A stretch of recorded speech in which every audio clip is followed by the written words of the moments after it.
बिस्मिल्लाहिर्रहमानिर्रहीम अस्सलाम वालेकुम नाज़रीन, मैं हूं फरासत सलीम और मेरे साथ मौजूद हैं अख्तर हुसैन साहब। आप देख रहे हैं मेरा यूट्यूब चैनल। उम्मीद करता हूं कि आप जहां भी होंगे खैर आफियत से होंगे। अल्लाहुम्मा सल्ली अला सय्यदिना व मौलाना मुहम्मद व आलिहि व सहाबिहि व बारिक वसल्लम। अख्तर हुसैन साहब, ये बताइए, भारत के ऊपर कनाडा का प्रेशर आ रहा था हम्म, और सफारती ताल्लुकात जो हैं वो दोनों तरफ से बहुत ज़्यादा ख़राब हो रहे थे। और क्योंकि कनाडा इल्ज़ाम लगा रहा है वो सिख के कत्ल का। बिल्कुल। और अब एक बड़ी डेवलपमेंट हुई है कि भारत ने चाइना के साथ जो है ना वो एक अमन का मुआहिदा हो रहा है, जो एक लद्दाख का मुकाम है उनका, और वो 1962 में चाइना और भारत की फौज की आपस में एक लड़ाई हुई थी। बिल्कुल। पहली लड़ाई जो उनकी जंग शुरू हुई सरहदी। बिल्कुल। उसके बाद फिर जुलाई 2020 के अंदर दोबारा एक उनकी जंग छिड़ी, जिसमें 20 जो है वो भारतीय फौजी हलाक हुए और 4 जो है वो चीनी फौजी हलाक हुए। तो उसके बाद से लेके अब तक हालात वहां कशीदा थे। बिल्कुल बॉर्डर। तो अब बॉर्डर पर अब जाकर वो एक मुआहिदा हुआ है, जिसके तहत तो ये मुआहिदा क्या देख रहे हैं आप? कनाडा का भारत पर प्रेशर और भारत का फिर अब चाइना के साथ आना, ये क्या चीज है? शुक्रिया फरासत, ये बड़ी इंपॉर्टेंट बात है कि एक ऐसे वक्त में ये हो रहा है जब आपने बैकग्राउंड बता दिया कि इंडिया और चाइना के दरमियान जो डिसएंगेजमेंट है, eyeball to eyeball फौजें आ गई। ये भी जैसे ही उन्होंने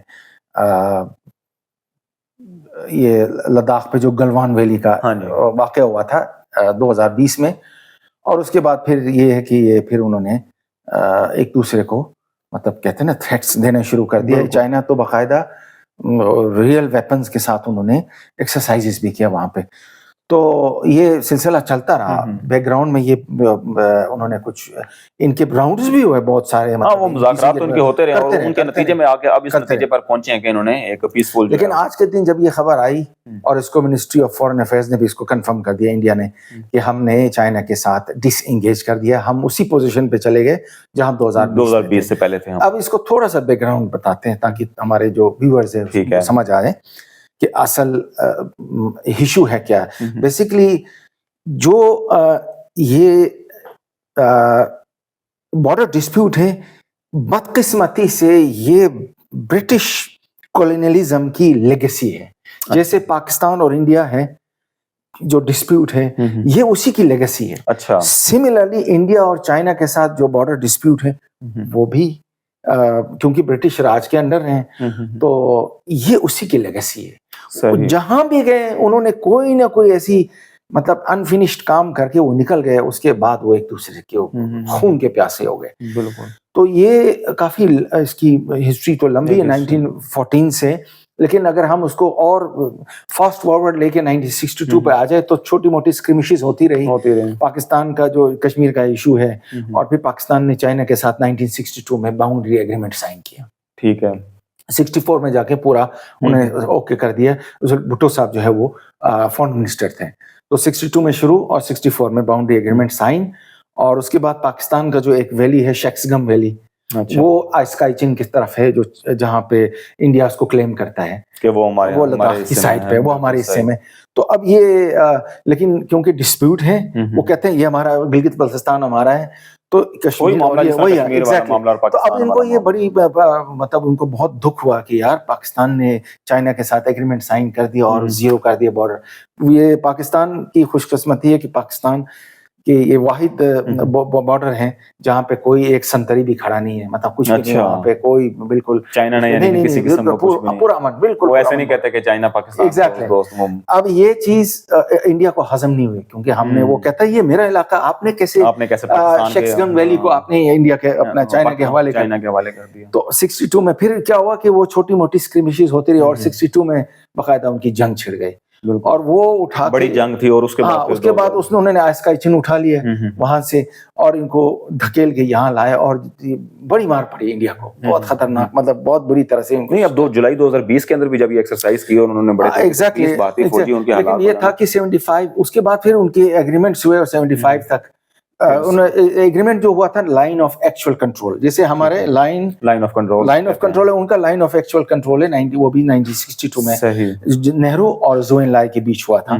तो उसके बाद 75 के बाद ये पहली स्क्रिमिशेस थी जिसमें लोग मरे। ठीक है। अब ये जब इन्होंने अभी कंक्लूड किया तो आपने इशारा किया कि ऐसा क्या हुआ, उसकी वजह ये है कनाडा का exactly, कि कनाडा जो है वो बहुत ज्यादा प्रेशर डाल रहा है।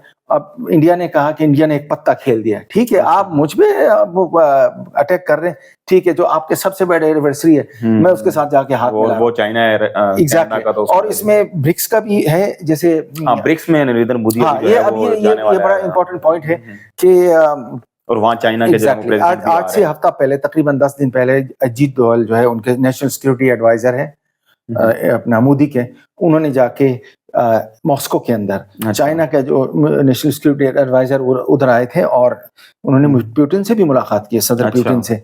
तो मुझे लगता है कि वहां से चाइना ने मेडिएशन की और फिर जब ये मौका आ गया तो उन्होंने कहा कि अब अटैक करने का मौका, तो उन्होंने क्या किया, उन्होंने कनाडा को भी एक पैगाम दे दिया कि बच्चों तू समझता है हम अकेले हैं, मेरे साथ चाइना ये देखिए हमारे पास भी पत्ते हैं, तुम कहते हो कि मैं 5 आईज को एंगेज करता हूँ, तो ठीक है चले मैं भी आता हूँ, अब बताओ क्या। तो इसका मुझे लगता है कि ये क्योंकि इंटरनेशनल रिलेशंस में आपके पास पत्ते होते हैं, आप अपने मफादात देखते हैं। बेशक 4056 किलोमीटर की बाउंड्री है, लेकिन वो डिस्प्यूटेड बाउंड्री है अभी भी, लेकिन उन्होंने फ्रीज किया हुआ है, इंडिया और चाइना ने अपनी बाउंड्री को फ्रीज किया हुआ है, लेकिन स्क्रिमिशेस होती रही। वो कहता है भाई अरुणाचल प्रदेश मेरा है, जो चाइना कहता है, ये कहता है कि भाई अस्काइचिन, गिलगित बल्तिस्तान, शेख गम्बली ये सब मेरा है, तो वो कहता है लद्दाख मेरा है, चाइना कहता है लद्दाख मेरा है, और वो कहते हैं दावेदार है। लेकिन उन्होंने क्या किया, क्योंकि न्यूक्लियर पावर्स है, उन्होंने इसको फ्रीज किया हुआ है। कभी कभार ये नाम चेंज करते हैं, लद्दाख के अंदर जो वैलीज है वो चाइना उनका नाम चेंज करता है, अरुणाचल प्रदेश के कोई वैलीज का नाम वो चेंज करते हैं, ये तो चलता रहता है। लेकिन जो उसकी टाइमिंग है वो एक ब्रिक्स भी है, ब्रिक्स समिट है, और दूसरा फिर कनाडा का जो प्रेशर आ रहा है, उस प्रेशर को रिलीज करने के लिए मुझे लगता है कि उन्होंने ये पत्ता खेल दिया। तो इसमें क्योंकि एक अल्टीमेटली जो है वो एक मैसेज चला जाएगा कनाडा को भी कि भाई इसके साथ जो है वो चाइना खड़ा हुआ है। बिल्कुल उन्होंने मैसेज दिया। अब ओवरऑल आप ये देख रहे हैं कि भाई भारत जो है वो अब उसने अपने आप को थोड़ा सा ना वो जो उसकी स्क्रू टाइट कर रहे थे, ये अब अपने आप को हल्का फील थोड़ा सा करने के लिए, और फिर उसके बाद इसकी मुलाकात जो है वो चाइना के प्रेसिडेंट से बिल्कुल अभी काजान में मुलाकात होगी मोदी की, और हो सकता है कि किसी वक्त जाके वो एग्रीमेंट भी साइन कर दे, बॉर्डर डिस्प्यूट खत्म कर दे। लेकिन बदकिस्मती से जो साउथ एशिया के अंदर है, मिडिल ईस्ट के अंदर है, जहां पे भी ब्रिटिश जो लेगेसी है, जहां ये उन्होंने यही बो के चले गए और आज तक लड़ रहे हैं। इजराइल का जो जहर भी है वो भी बो के गए, पाकिस्तान और इंडिया का जहर जो ये भी वो भी बो के गए, और इंडिया और चाइना का ये भी इसी तरह करके गए हैं। बिल्कुल सही। तो इसकी लेगेसी को लेके अब इससे अभी तक नहीं निकल पाए, 76 साल हो गए, लेकिन कितनी खतरनाक है। देखिए वो कैसे इस्तेमारी ताकतें किस तरह के काम कर रही हैं। तो लेकिन अब मगरिब से मशरिक की तरफ power centre of power shift हो रहा है, तो मुमकिन है कि कल को ये चीजें इररिलेवेंट हो जाए। बिल्कुल सही कह रहे हैं, क्योंकि उन्होंने तो अपने मफादात देखने हैं, जो भी मुल्क है इंटरनेशनल, उसने ये नहीं देखना कि उसका मजहब कौन सा है, मेरा कौन सा है, तो सिर्फ मफादात। नाज़रीन, मुझे और अख्तर हुसैन साहब को इजाजत दीजिए। अल्लाह हाफिज।